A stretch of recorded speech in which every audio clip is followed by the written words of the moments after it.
Hello guys, நம்ம மனசுல வர எல்லா எண்ணங்களும் ஒரே மாதிரி இருக்காது அப்படிங்கிறத கவனிச்சு. ஸோ ஒரு சில தாட்ஸ் நம்மளை முன்னோக்கி தள்ளும், ஒரு சில தாட்ஸ் நம்மளை பின்னோக்கி தள்ளும். தாட்ஸ் மொத்தம் 4 வகை இருக்கு. நம்ம முதல்ல பார்க்க போறது பாசிட்டிவ் தாட்ஸ்.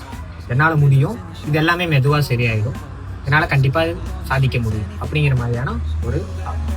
இது பெருசாக லவுடாக இருக்காது, ஆனால் இது உங்களுக்கு ஒரு குவாலிட்டியான ஸ்ட்ரென்த்தை கொடுக்கும். Second one negative thought. என்னால் முடியாது, எதுவும் மாறாது, நான் வேஸ்ட் அப்படிங்கிற மாதிரியான ஒரு தாட். இது உங்களுக்குள்ள இருந்து ரொம்ப ஆழமா கேட்குற மாதிரி இருக்கும். இது ஒரு பயத்தையும் ஏற்படுத்தும், ஆனா இது உண்மை கிடையாது. Third one fear thoughts. நாளைக்கு என்ன நடக்கும், ஒருவேளை இப்படி நடந்துட்டா என்ன பண்றது, இந்த தாட்ல எதிர்காலத்தை பத்தின பயம் மட்டும்தான் ரிஃப்ளெக்ட் ஆகும். Fourth one automatic thoughts. எந்த காரணமும் இல்லாம வரக்கூடிய தாட்ஸ். எதை பத்தி வருதுன்னு யாருக்குமே தெரியாது. முக்கியமான விஷயம் என்ன, எண்ணங்கள் எதுவும் தவறு. தாட்ஸ் ஐடென்டிஃபை பண்றதுதான் முதல் மாற்றம். எண்ணங்களை புரிஞ்சுக்கிட்டா வாழ்க்கையை புரிஞ்சுக்கலாம். எண்ணம் போல் வாழ்க்கை.